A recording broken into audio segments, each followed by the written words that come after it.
বিসমিল্লাহির রহমানির রহিম নাহমাদুহু ওয়া নুসাল্লি আলা রাসূলিহিল কারীম।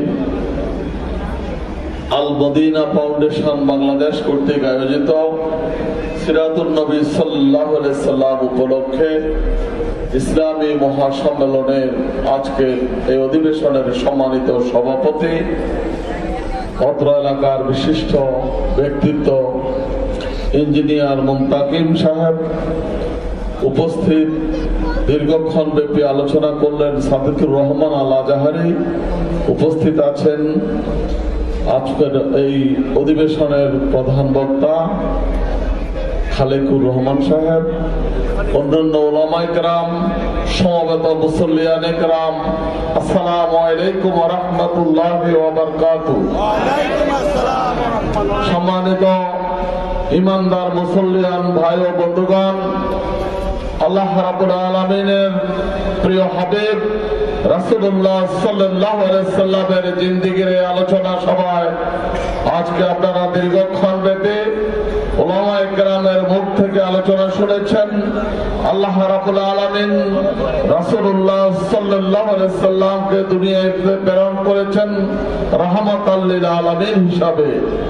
আমাদের জন্য রাসূলুল্লাহ সাল্লাল্লাহু আলাইহি সাল্লামের জন্য আল্লাহ রাব্বুল আলামিন কোরআনে ফরমিয়েছেন, লাকাদ কানা লাকুম ফি রাসূলিল্লাহি উসওয়াতুন হাসানাহ। রাসূলুল্লাহ সাল্লাল্লাহু আলাইহি সাল্লামের জিন্দেগির মধ্যে রয়েছে আমাদের জন্য উত্তম আদর্শ। আজকের এই পৃথিবীতে একবিংশ শতাব্দীর এই যুগেও আমাদের পৃথিবীর সকল মুসলমানের জন্য আদর্শ হচ্ছেন রাসূলুল্লাহ সাল্লাল্লাহু আলাইহি ওয়াসাল্লাম। সেই রাসূলুল্লাহ সাল্লাল্লাহু আলাইহি ওয়াসাল্লাম দুনিয়াতে পদার্পণ করেছেন। আল্লাহ রাব্বুল আলামিন তার পদার্পণের উদ্দেশ্য হিসাবে পবিত্র কালামে হাকিমে বলেছেন, হুয়াল্লাযী আরসালা রাসূলাহু বিল হুদা ওয়া দীনিল হক লিইযহিরাহু আলা দ্বীনি কুল্লিহি ওয়ালাউ কারিহাল মুশরিকুন। তিনি সেই সত্তা যিনি তার রাসূলকে হেদায়েত এবং সত্য দ্বীন সহকারে পাঠিয়েছেন, যাতে করে সকল প্রকার জীবন ব্যবস্থার উপরে ইসলামকে বিজয়ী করা যায়।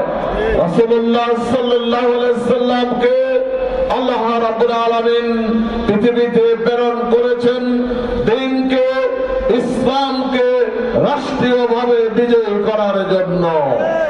রাসূলুল্লাহ সাল্লাল্লাহু আলাইহি সাল্লাম তার জীবনের সাথে দ্বীনকে, ইসলামকে রাষ্ট্রীয়ভাবে বিজয় করেছেন। আজ থেকে 1450 বছর পূর্বেই রাসূলুল্লাহ সাল্লাল্লাহু আলাইহি সাল্লাম মদিনায় একটি ইসলামী রাষ্ট্র প্রতিষ্ঠা করেছিলেন। সেই রাষ্ট্রের রাসূলুল্লাহ সাল্লাল্লাহু আলাইহি সাল্লাম ছিলেন স্বয়ং রাষ্ট্রপতি। সেই রাষ্ট্র আজকে একবিংশ শতাব্দীর যুগে এসে পৃথিবীর সকল মানুষই, সকল রাষ্ট্রনায়ক এই কথা স্বীকার করতে বাধ্য হয়েছেন।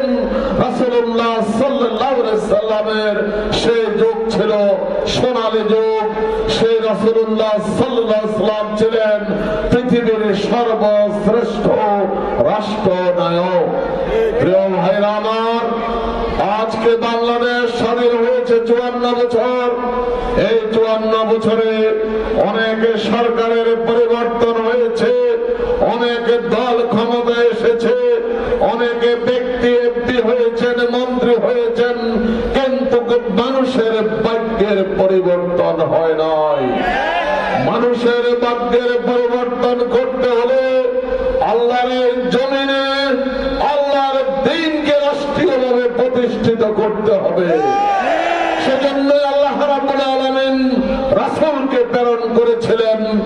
আজকে এই গুণাগার সমাজে, এই দেশে, এই ভূখণ্ডে যদি প্রত্যেকটি মানুষের মানবিক জীবন যাপনের নিশ্চয়তা দিতে হয়, তাহলে প্রয়োজন হচ্ছে ইসলামী রাষ্ট্র ব্যবস্থা প্রতিষ্ঠা করা।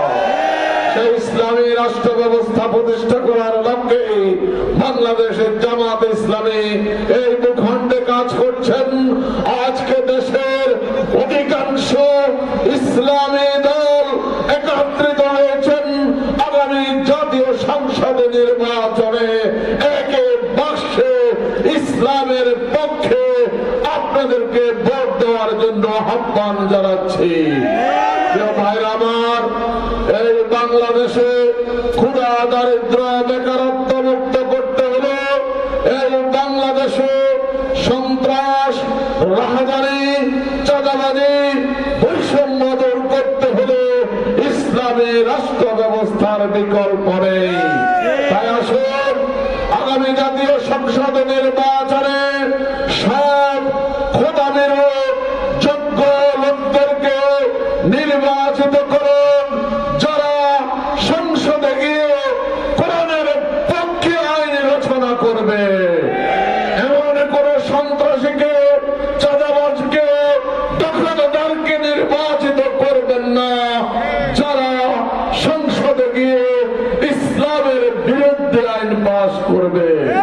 তাই আজকে আপনাদের প্রতি আহ্বান জানাতে চাই, এই রাসূল প্রেমিক মহাসম্মেলনে রাসূলুল্লাহ সাল্লাল্লাহু আলাইহি ওয়াসাল্লামের দেখানো সেই মদিনার ইসলামী রাষ্ট্র আবার বাংলাদেশে প্রতিষ্ঠার জন্য আগামী জাতীয় সংসদ নির্বাচনে সব যোগ্য খোদামেরু লোকদেরকে আপনারা ভোট দিয়ে নির্বাচিত করুন। তারা বাংলাদেশে একটি সুখী, সমৃদ্ধশালী, কল্যাণ রাষ্ট্র প্রতিষ্ঠায় ভূমিকা রাখবে। আপনাদের সকলকে সেই লক্ষ্যে, সেই টার্গেটে আপনাদেরকে আগামী জাতীয় সংসদ নির্বাচনে ভোট প্রয়োগ করার উদাত্ত আহ্বান জানিয়ে আমার কথা শেষ করছি। আসসালামু আলাইকুম ওয়া রাহমাতুল্লাহি ওয়া বারাকাতুহু। আগামীর বাংলাদেশ ইসলামের বাংলাদেশ ইনশাআল্লাহ।